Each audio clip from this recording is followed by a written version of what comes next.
We're going to jump right into cooking all together. I cook side by side with you, and I help you all along the way to make this beautiful udon dish. We are going to add a little twist. I know you already heard this. We've got a competition ahead of us. We're going to send you off into a breakout room with your pre-assigned team, and you're going to come up with not only a team name, but a team approach, a way that you feel like you can kind of tackle this competition, make your dish look really fabulous, amazing. Yeah, we're the long ladles of the law.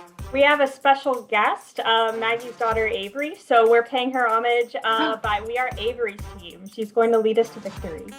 Oh, look, it looks beautiful. Look at that. Thank you. There's tofu, edamame, corn, and noodles, of course.